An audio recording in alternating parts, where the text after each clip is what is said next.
We are going through each and every position, and we are trying to find the sickest exploits everywhere. Okay, so that's the plan, and we'll start with the button today. So how to play the button, and today we'll focus on pre-flop.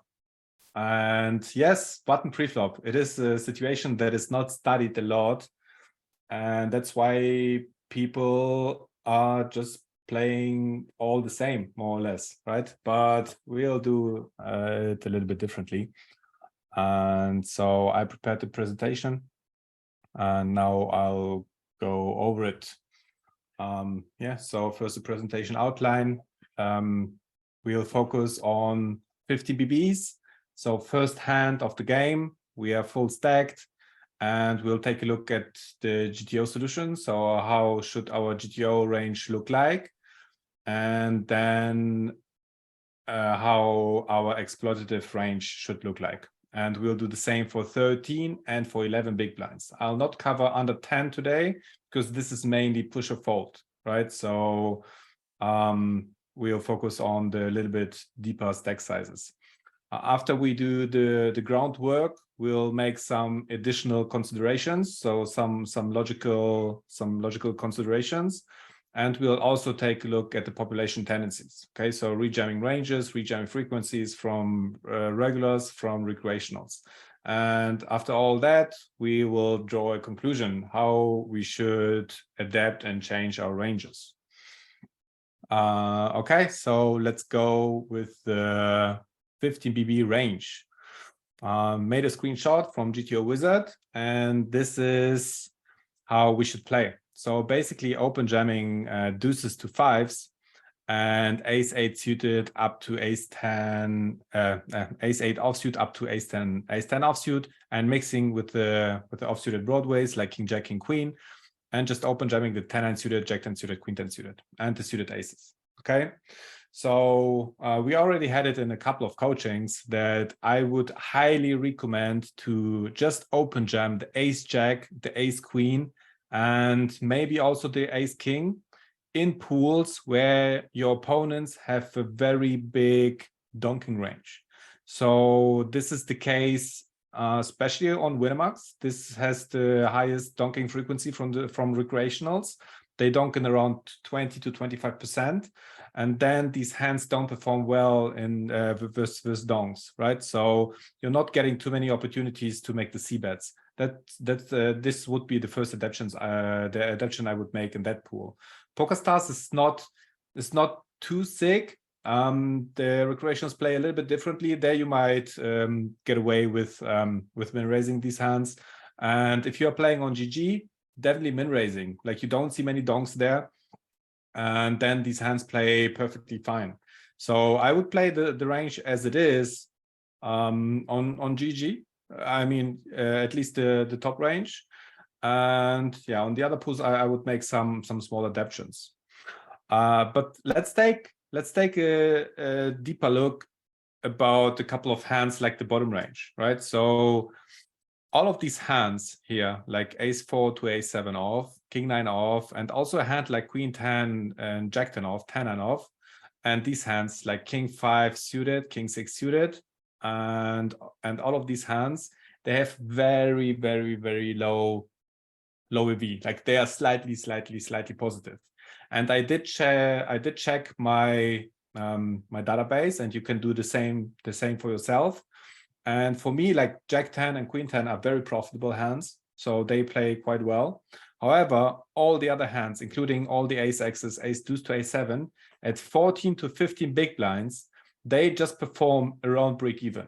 Okay, so maybe you have a couple chips plus, a couple chips minus, but they are really just around break-even.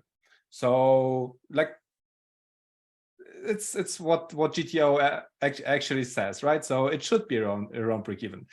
So what is the purpose of these hands in theory? And the main purpose, like these are our bluffs, and bluffs are normally there for our top range to get the maximum value. Okay, so we are adding all of these hands so that these hands here benefit from it. Okay, And yeah, so let's keep that in mind, okay? And what's the small blind response to this opening range? And that's this rejamming range, right? So it's 19.1% rejam from the small blind. And it's basically every ace suited, the offsuited ace axis down to ace 8 off, and every pocket pair, and tons of suited Broadway hands, right? Even 9-8 suited is a rejam, and it's not even close, right? So 0.13 is definitely a spot we can take, especially when we play in a 2-reg game, right? King Jack off, King Queen off. And that's quite a wide range, right? So we should just call aces and balance it with a couple of calls. Like, this is the only reason why we have calls here with the other hands, because we want to call aces here. Okay. So what's happening when we are cutting our bottom range? Okay, let's say we are cut all of these hands that have an EV of like 0.03 or lower. So cutting 10-9 off from our opening range, cutting King-9 off from our opening range, and just folding all of the ace axes. Maybe still playing the A7. I would still play Queen-10 and Jack-10 because in my database they are quite profitable, and these hands are fine as well, right? So let's not make it too extreme. But what would be our opponent's reaction, or our opponent's like re-exploit if we are cutting our bottom range? And you see, like, these are, I mean, these are quite a lot of combos, but also a lot of suited hands, right? So it's not that extreme.